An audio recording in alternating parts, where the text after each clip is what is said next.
No matter how you spend your day, we want to help you make it more meaningful. So we are sharing ways to show up as your best self, whether you're with your kids or your husband or even just your friends and neighbors. Joining me now is Dr. Jennifer Cummings, a communications professor and consultant at the University of Utah. Now, thank you for being with us. Sure. Now, Dr. Cummings, we often talk about, being present or living in the moment, but what does that really mean to live in the moment, and how does it make a difference? Yeah, you do hear a lot about mindfulness lately, so it's on a lot of people's minds. But with presence, I think we're talking about showing up as your best self. And that could be in a public forum, but it can also just be with your family. And I think of presence in a couple of ways. One is the way that I experience myself, feeling confident and eager to live and enjoying my life and feeling like I really know myself. And the other is, how do you show up to other people?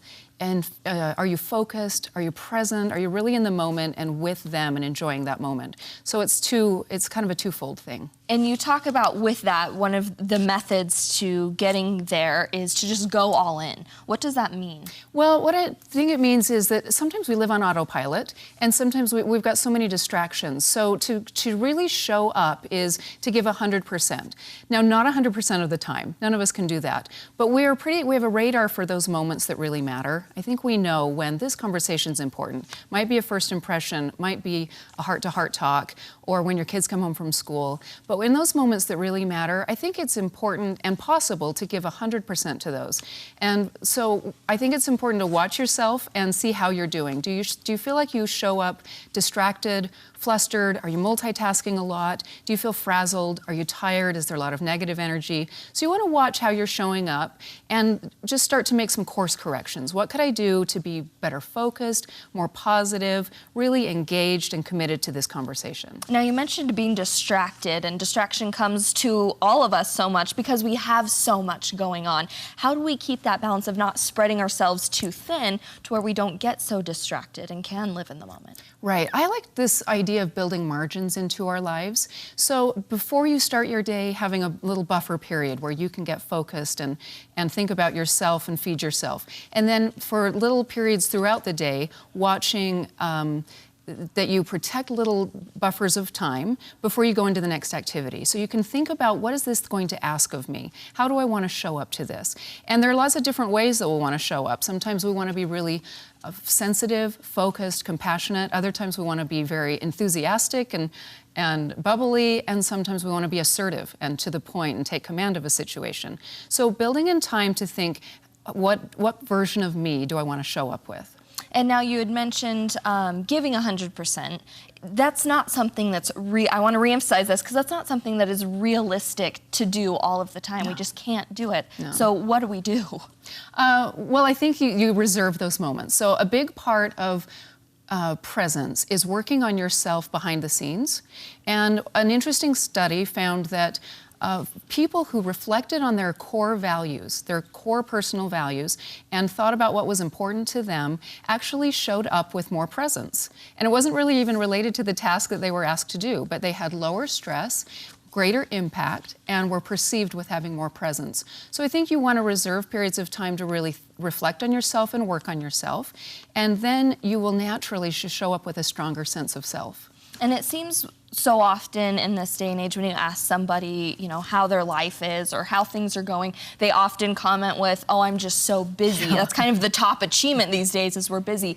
And you say you just don't buy that. Yeah, I think we have to be very careful about that, myself included. I noticed that I found myself, when people would ask me how you're doing or how's life going, that I would answer, "Oh, just trying to survive, just getting by, just so busy, running from one thing to the next."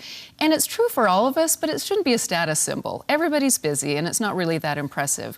I think more impressive is to show that you're enjoying your life and talk about why you're doing the things you're doing and what you love about it and how you're progressing and what's interesting about it, not just the fact that it's busy and harried. So when you think about, "I'm just so busy," you kind of feel that you're coming across frazzled with a lot of frenetic energy or negative energy, and it's a little bit of a drain, an energy drain for the people who are around you. And so it's better to just take a completely different approach when asked. I think so. I think you either want to have a lot of positive energy about it or be more calm about it, but not to emphasize how harried and hectic everything is. And how do we do that? How do we find that balance without sounding fake or over the top? Because if we are feeling weighed down and busy and how do we kind of find that balance to still be real with ourselves yet come across? Right, right. So if you know yourself really well and you spend a lot of time reflecting, you will have this inner confidence that comes through. I heard a philosophy once that I really appreciate, and that is that you do all the work you can on yourself, developing your own inner strength and inner and outer beauty behind the scenes. And when you walk out the door, it's about other people. And I think that's a really nice balance, and that's the sense that I get from people who have great presence.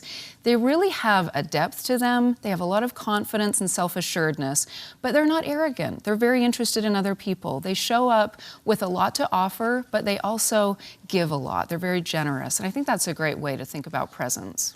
And when you say presence, you say that it can be communicated as well without saying a word. Yeah, a lot of presence is communicated non-verbally. So Amy Cuddy from Harvard does a lot of research, and a lot of people have watched her TED Talk on power posing. Power posing is actually taking a strong stance where your shoulders are back and your posture's really good, and breathing and smiling is a big part of it. But presence is associated with expansiveness, taking up more space, which is connected with a feeling of power, but it was not really a power over someone. It's more a power to do things. It's a power within yourself, so that's what we're talking about. And then open gestures. Smiling and eye contact and open body positioning is connected with warmth, and so people perceive that as warmth. So when you have this empowered sense, and also it's coupled with warmth, you come across really approachable to people and interesting. Jennifer, thank you so much for being with us with these great ideas, because I feel some of us might not even know we're in that rut of not being present when we show up, so to kind of take a step back and remember. Yeah, thank you.